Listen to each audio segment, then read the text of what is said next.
Oklahoma or Alabama, you see a lot of run options, short passes. He does like to throw downfield like he did last week against Jalen Reagor. He's a strong, fast, hard to take down physical runner. So Jalen Hurts for the Eagles today, Adam.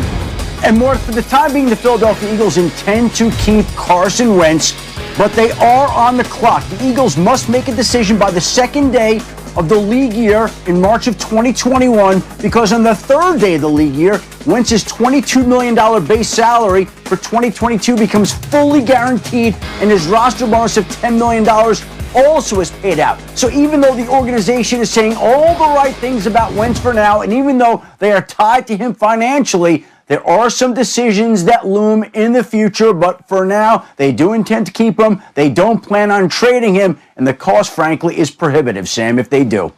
Yeah, it's a complicated situation, guys. It's a position that Carson Wentz has never been in his time in the league. So I'm not saying you're an expert at this, Matt, but what's it like for him? What's it like to be benched? Yeah, listen, it stinks. Like, it's humiliating.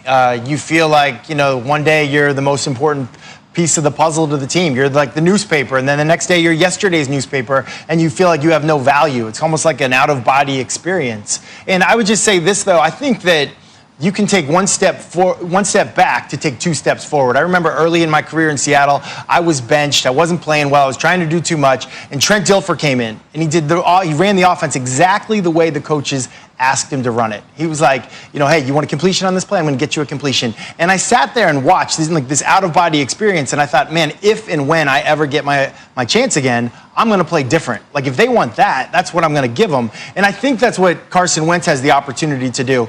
Jalen Hurts is going to go out there, and he's going to run the offense the way that it should be. He's like a rookie, basically. I'm going to go out, I'm going to get completions. I'm going to stay ahead of the change. It's going to be 2nd and 5. He's not going to lead the league in interceptions and turnovers and sacks. He's just going to play within the system, within himself. And I would expect Carson Wentz will get another shot at some point, and we'll see a better version of him. But right now, Sam, it's miserable. It is absolutely miserable. You want your team to win, but you're hurting, you're struggling, and you just don't even have the words and the emotions right now. And if you're Carson Wentz's teammate, you hope he's upset. You hope that this bothers him because, truthfully, everybody needs a slice of humble pie once in a while in their careers, and that's what he got served up. So I think it's important. You've got the experience you're talking about, who he is now, because Jalen Hurts is the quarterback now. Can he be in that supportive role? The only example I have is when Brady was named starter over Drew Bledsoe. Back when Brady took off, Drew was upset.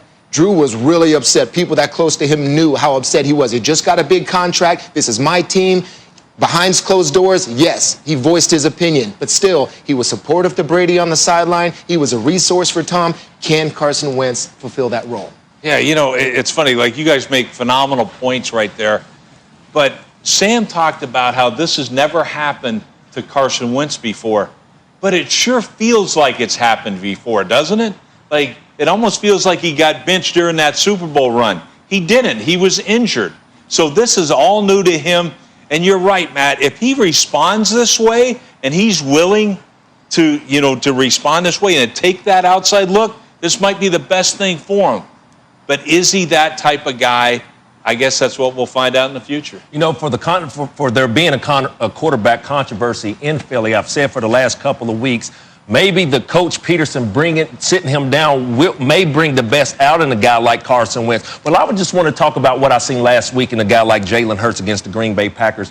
The touchdown drive he threw to Greg Ward Jr., how subtle he was in the pocket, how he moved. Matt, you just talked about running the Philadelphia Eagles offense, being able to get the ball out, going to your 2nd and 3rd read. I see a guy like Jalen Hurts being able to do something like that. They have their work cut out against them today, but I like what he's doing in the pocket, being able to deliver the ball to the pass catchers that they pay this money to. But isn't this good for him? Like, if you're Jalen Hurts, you got to know the leash is very short when you've got a guy that's making $100 million sitting on the bench waiting to get back in. And from Adam's report, by all intents and purposes, in terms of Philly's perspective, they're expecting to get Carson back. So how long is the leash? You throw a couple picks and you're pulled? We talked about the reset button that was needed by Carson Wentz. You can tell Doug Peterson was trying to coach him out of his struggles, and that just wasn't happening. And so this is your last resort, and you have to do it. I think it's good for Carson Wentz. I mean, I think of the situation that he's been in for the last couple years, and The Philadelphia Eagles won a Super Bowl, and he had to watch. And the guy that won the Super Bowl, that was the MVP, they got rid of. And they say, okay, Wentz, you're our guy, go do what he did. And maybe that pressure's been on him for so long that he needs to just step back a little bit and just start playing football and see it from a different perspective. Maybe that's good for him. Yeah, it'll be interesting to see how he carries himself on the sideline today. We're going to get to more on this game. I know they're playing the Saints, probably the team we should be talking about more. We will do that later in the show. But for now, let's get to our opening kicks, what you're most excited to see today. Teddy, kicks off. Game of the night, Sam. Steelers at the Buffalo Bills. There are chinks in the armor. Are there chinks in the armor? The Steelers are starting to show them. I mean, all those quick passes that they run, receivers dropping balls. Ben Roethlisberger's got to be the key that drives the engine, and those receivers got to catch the ball. And also, this guy's coming back. Along with Marquise Pouncey, James Conner. Can you provide some relief running the football, taking a little stress off you? Because Josh Allen has got an arm that can hurt you from anywhere on the field. The Buffalo Bills are a hot team right now. Man, last time this team was in Miami, the confetti was falling. Man, Super Bowl champs, last year's team, Kansas City Chiefs, they are going into Miami today. Man, this Miami defense is hot. Ninth in the National Football League in red zone, but these two quarterbacks are playing at a high level. Quarterback Byron Jones and, man, the under quarterback Xavier Howard leads the league with 8 interceptions. Hey, Kansas City, you putting your show on the road. No sloppy balls in the air, or are they going back to the house? It's a big game going down in Miami. Can't wait to watch this one. How about this big game? Tampa Bay versus Minnesota. Tom Brady coming off a bye. Man, I hope this team came together and really studied what they're doing. If they did, look for Tom Brady to be underneath center.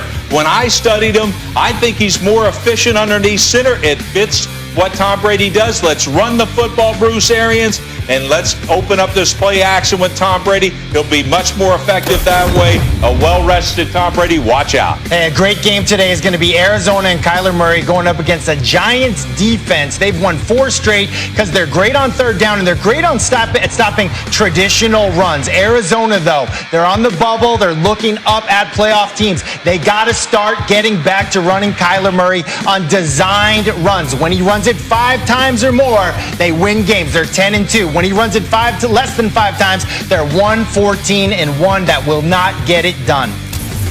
Randy, let's go back to that game you were talking about. Dolphins 7-1 in their last 8. Tua, 7 touchdown passes, no picks this season, and threw for a season high 296. But can he keep pace with Patrick Mahomes and the Chiefs today?